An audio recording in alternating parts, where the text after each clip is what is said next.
Hello Year 11, walking through our paper for this week. We're on higher paper, I think it's set 3, paper 3 calculator, so I've got mine ready to go.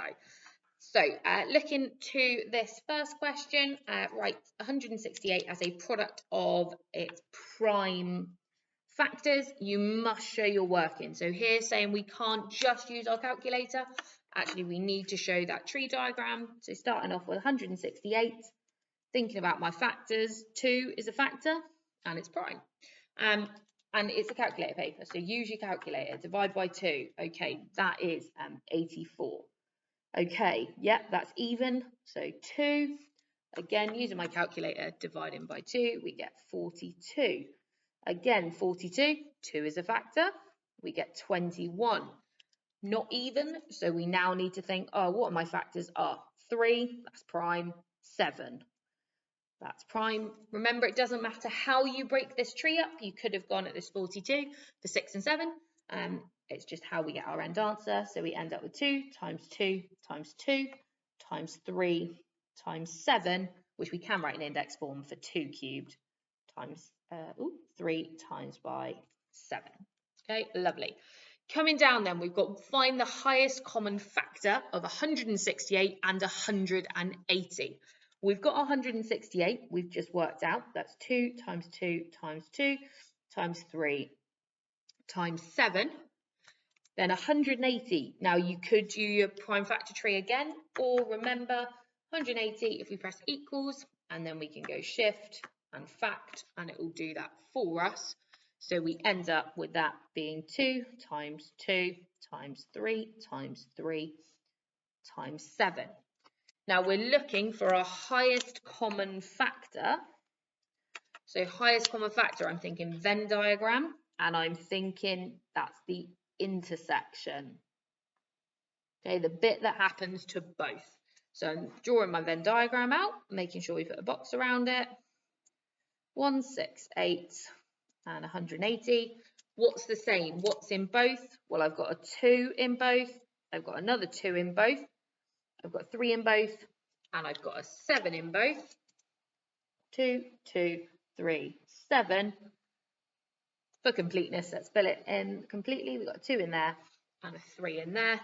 So my highest common factor is going to be 2 times 2 times 3 times 7, which when I work that out, use your calculator, 2 times 2 times 3 times 7, we end up with 84.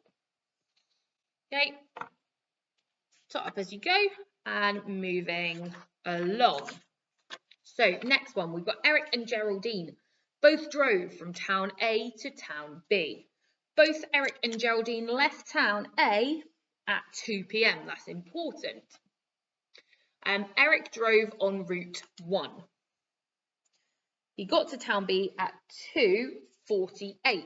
Well, straight away I can work out something, okay? At this point I can work out how long Eric took to go from 2 p.m. to 2:48 p.m. He took 48 minutes. Okay, let's carry on reading. I've got Geraldine drove on route 2. She got to town B at 3:25. Again, I can work something out. 2 p.m. to 3:25. That's going to be 1 hour and 25 minutes. Okay, what was the question actually asked? Who drove the greater average speed? As soon as I see average speed, I'm thinking, right, what do I know about speed? Well, speed, we've got miles. I've got minutes, hours. Miles per hour. Okay, that tells me speed is my miles distance divided by per hour time. That gives me my formula for free.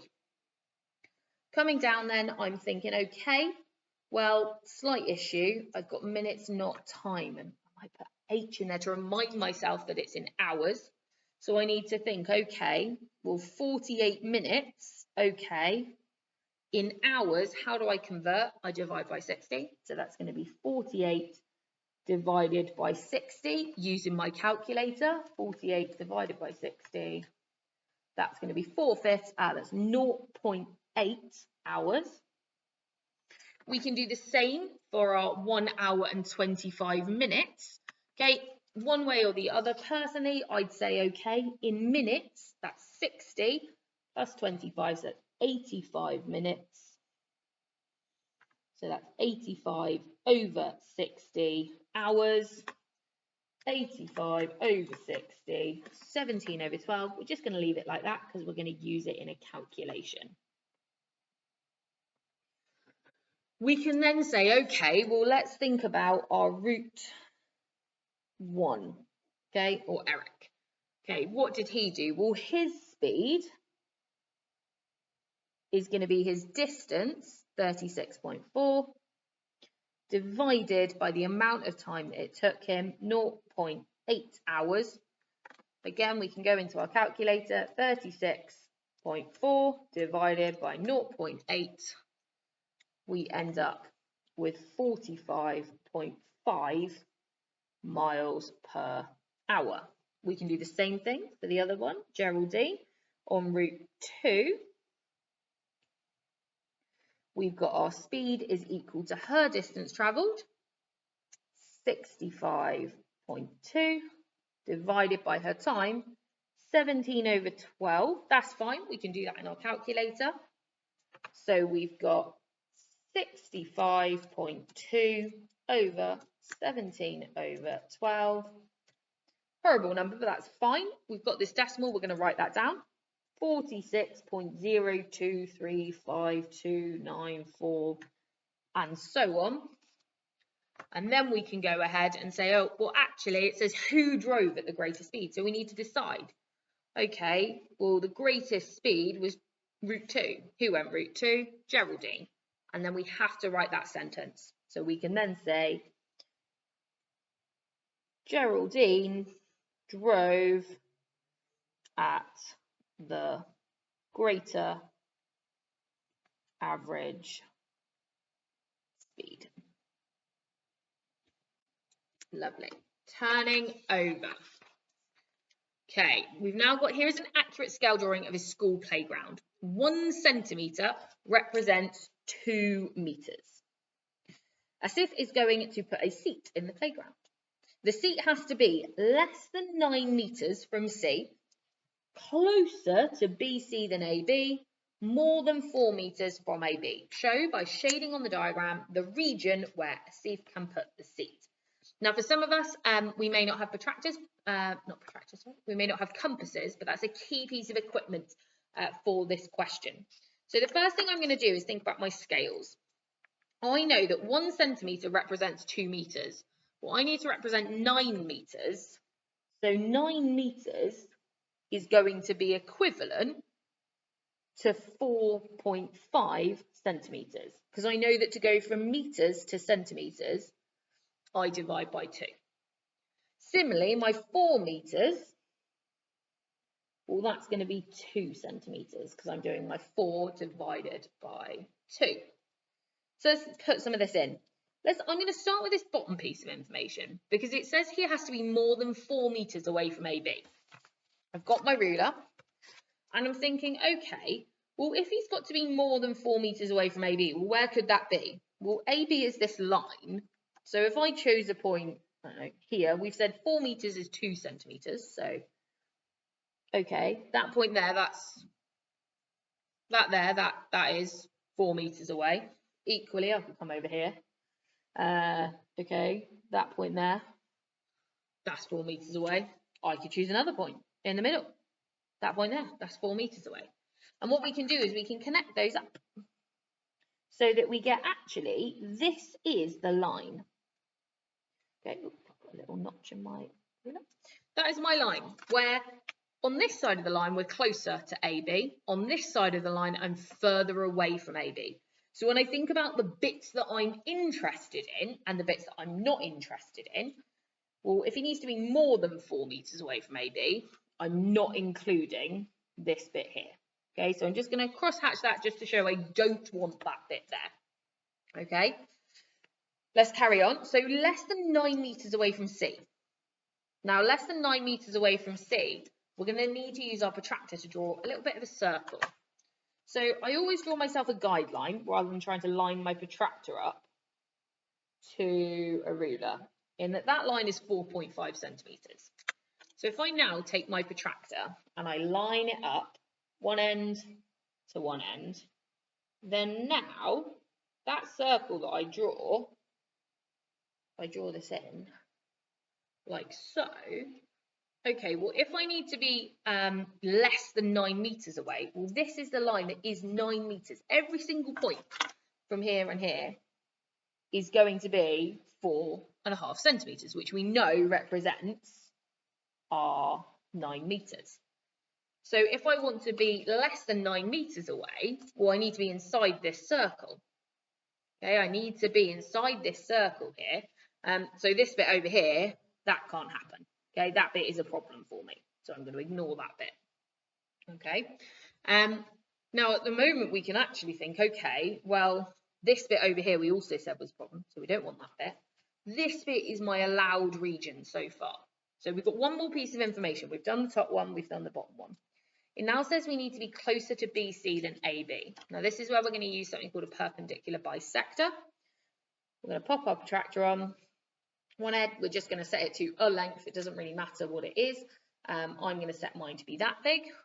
We're going to draw a little line, and we're going to draw a little line on that side there. We're then going to take our protractor, keeping it the same length, and I'm going to put it on that little kind of crosshatch that I just made, and I'm going to do another arch kind of in the middle. I'm going to do the same on the other side,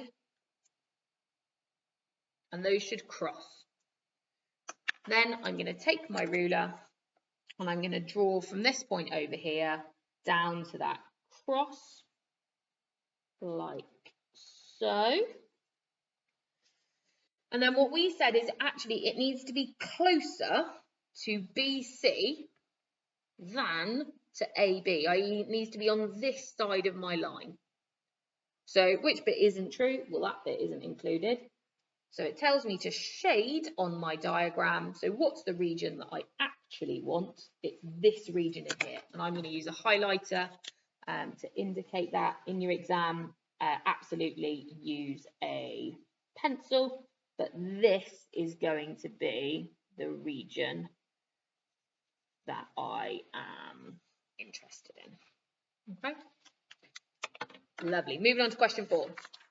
There are only red counters, blue counters, and green counters in a bag.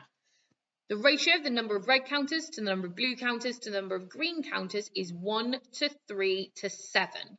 Straight away, I'm thinking, oh, how many parts have I got? 1 plus 3 plus 7. That's 11. I'm then thinking, okay, it says a counter is going to be taken at random from the bag. So actually we could have, we don't know, but we could just have in there 11 counters. We could have 1 red, I could have 3 blue, and I could have 7 green. So now I'm thinking, okay, show the probabilities the counter will be red, blue, or green. Well, there is 1 red out of 11 counters. There are 3 blue out of 11 counters. There are 7 out of 11 green counters. Next up, we're told Jamie takes at random a counter from the bag and records the colour of the counter. He puts it back in the bag so the probability doesn't change, and he does this a number of times. He records a total of 68 blue counters. Work out an estimate for the number of total times Jamie takes a counter from the bag. Now, this word estimate can throw us in questions like this because it doesn't mean round to begin with, okay? This is because we know that roughly speaking, what should happen is if we take the probability of it being blue, which is 3/11, and we times that by the number of picks, if you like, the number of times that he chose from the bag, that should equal 68. So that tells me, okay, my number of picks should be 68 divided by 3/11. Now, when we do this in our calculator, okay, we get a not very nice number. Okay, we end up with 249.3 recurring. And actually, this is partially because it is an approximation, right? This isn't exact. So we're just going to round that at this point. We're going to say, okay, 249 picks, and that is our answer.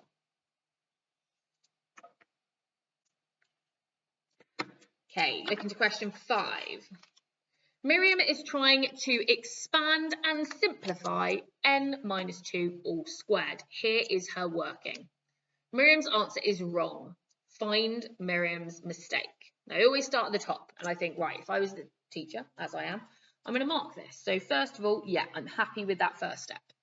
Okay, next up, if I'm not sure, I might draw my grid out, and I might say, okay, well, she's done n minus 2, n minus 2, n squared, yeah, happy with that, minus 2n, happy with that, minus 2n, happy with that. Negative 2 times negative 2, that's 4. That's my mistake. So find her mistake. Her mistake is negative 2 times by negative 2 equals plus 4, not negative 4. Not take away 4. Next one, we've got Josh is trying to factorise. His reasoning is because 4 times 2 is 8. I can see where the 8 came from. And 4 plus 2 is 6. Okay, then factorising should get x plus 4, x plus 2. Now I've spotted, actually, it's negative 6 there. So what is wrong with Josh's reasoning? The coefficient of x is negative 6, not 6. It should be x minus 4, x minus 2. Okay, and that's what we're looking for with that one there. Moving on to the next question. Okay, we've got Shona has to draw a line with the equation y equals 3x plus 2. Here is her line. Explain why she cannot be correct. Now, when we've got straight lines, we're thinking gradient, we're thinking y-intercept. So remember, y equals mx plus c. M is our gradient. C is our y-intercept. So my first thought is, does she have the right kind of gradient? Here, this is a positive gradient. This is a positive line, so that's fine. Y-intercept. Let's look at that. She's got a y-intercept of plus 2. Here, we've got a negative y-intercept. So why shouldn't she not be right? Y equals 3x plus 2 has a positive y-intercept, but Shona's line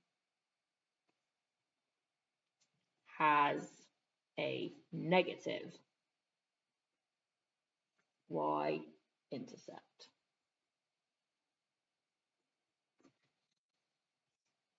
Okay, question 6. Okay, the diagram shows a quadrilateral K, J, L, and M. Work out the size of angle KLM. So I'm working out the an angle in a right angle triangle. So straight away I'm thinking SOHCAHTOA.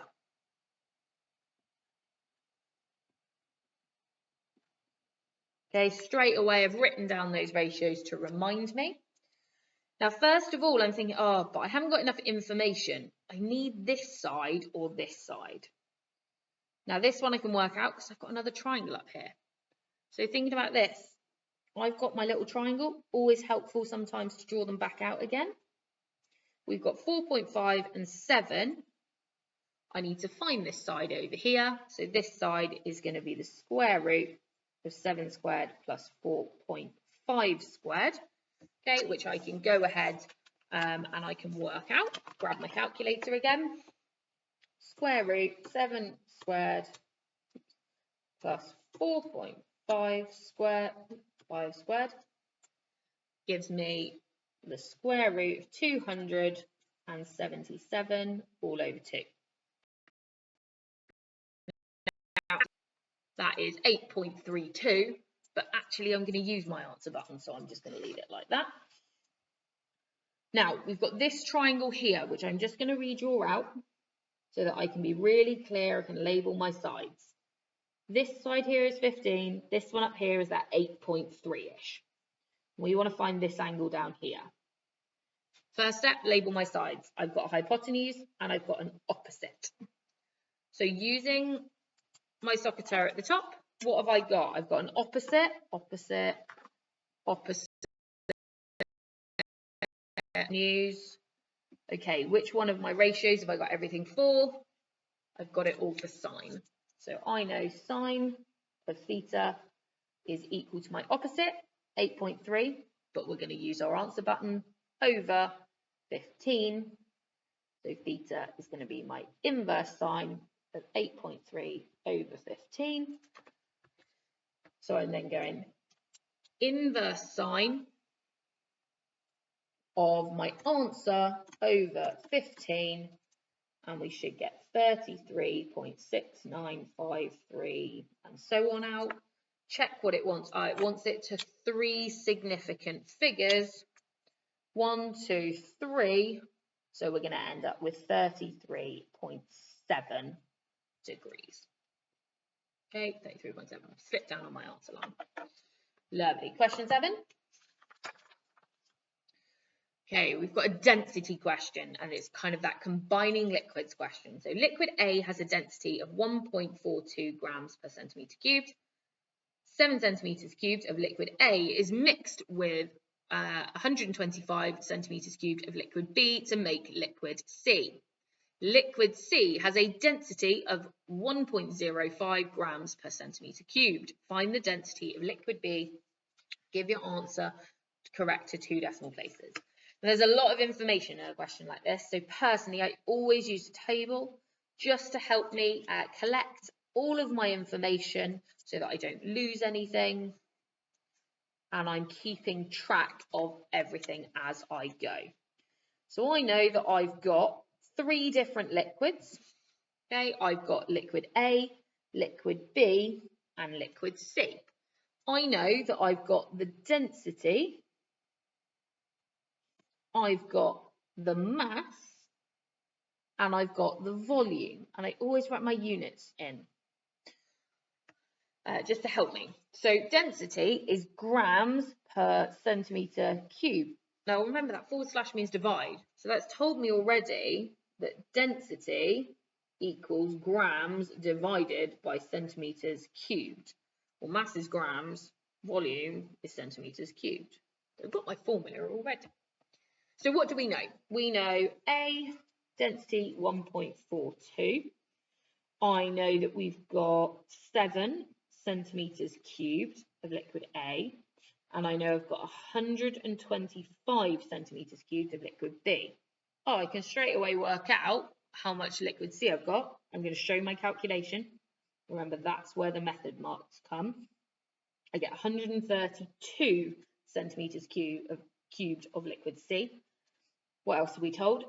Liquid C's got a density of 1.05. Okay, what can I work out now? Okay, so I ultimately want to work out this one here. Okay, this is what I actually want. So I can think, okay, well, what do I need to find? Well, I need the mass. So I can find the mass of A and the mass of B. Now I know that density is grams divided by centimetres cubed.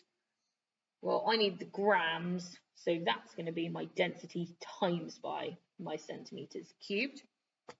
So I can do, for my mass of liquid A, that's going to be 7 times by 1.42. Grabbing my calculator, 7 times 1.42 is going to be 9.94. 9.94. We can do the same for C. 1.05 times by 132. 1.05 times 132. We get 138.6. Okay, I've written my calculations down. Anything goes in your calculator, it goes on your page. So I can now work out how much of liquid B I've got, what the mass is, 138.6. take away 9.94.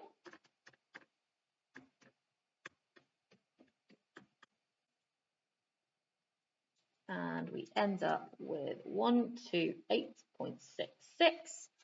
Now I want to find my density. So my density is going to be my mass, 128.66, divided by my 125. And we end up with 1.02928. It asks for it correct to 2 decimal places, so we get 1.03.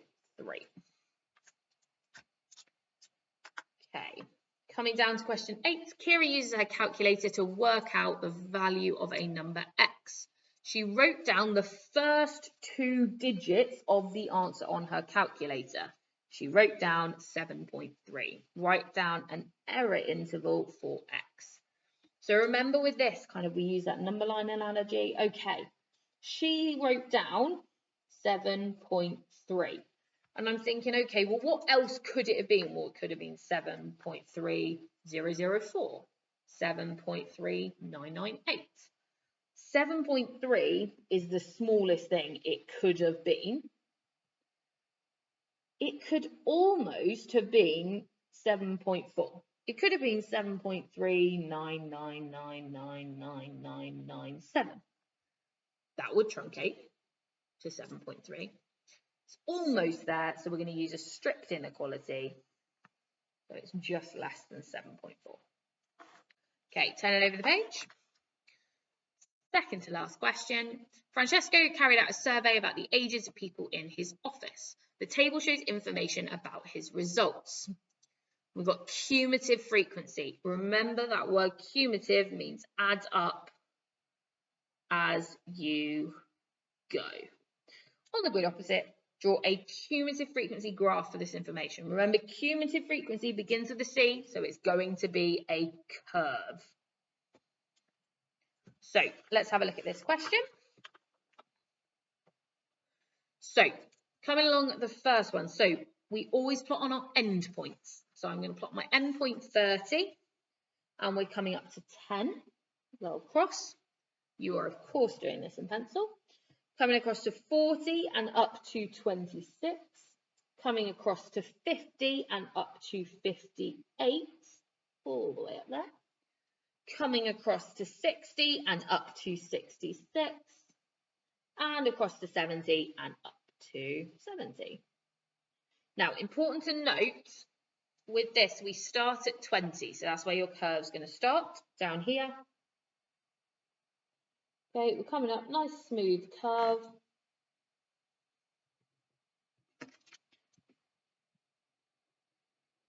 Okay, if you make a mistake, because you've done it in pencil, you can make that correction. Now it says use your graph to find an estimate for the median age, i.e. the age in the middle, the age that half of our people are above, half of our people are below. We've got 70 people that we are going to divide by 2. So we're going to look at where the 35th person is. So on our cumulative graph, we have to draw across. It tells us to use our graph. So we're going to draw across and we're going to draw down. Oops, line that up. And my graph reads off at 43. Yours may be slightly different. As long as you've got that clear line drawn in, that's absolutely fine. Next bit says, Francesco says more than 60% of people in the office are between 35 and 55 years old. Use your graph to determine if he is correct. 35 is here. 55 is over here. So let's see how many people this relates to. 35 tracing up. We come across, okay, how many people are below 35? Okay, that's 27. How many people are below 55? Tracing up. And across. Oops. There we go. Okay, that's 63. So I'm going to find the difference between the two. 63 minus 27. If I'm feeling a bit rusty, I can break my calculator out. No worries. 36. So is 36 out of 70? What is that? 36 divided by 70. Okay, that's 51%. Thereabouts.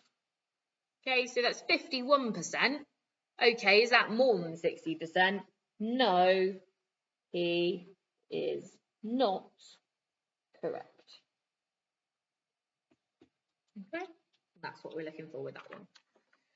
Okie dokie. Last question. We've got, or last two questions, sorry. We've got, in the sale, the price of a TV is reduced by 25%. As soon as I see reduced by 25%, I write down my multiplier, times by 0.75. A week later, the sale price is reduced by 15%, another 15%. Again, write my multiplier down. The new price is now £293.25. What was the price of the TV before? Well, we had the price before. We then times it by 0.85. We then times that again by, oops, sorry, wrong way round. But we know order of multiplication doesn't matter. We're timesing through and we got 293.25. So my original price, 293.25 divided by 0.75 times by 0.85. We can pop that into our calculator. 293.25 divided by 0.78 times by 0.85, and we get £460.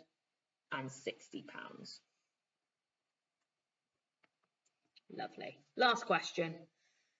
Okay, using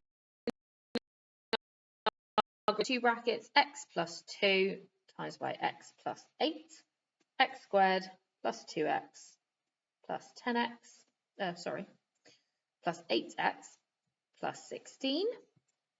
That's then going to give me x squared plus 10x plus 16.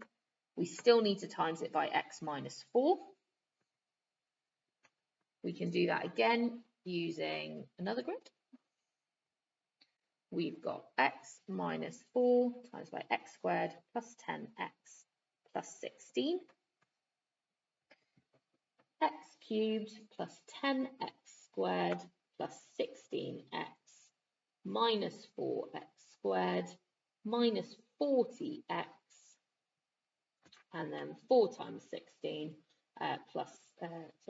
take away 64, and then bringing that all together, we get x cubed plus 6x squared minus 24x, take away 60.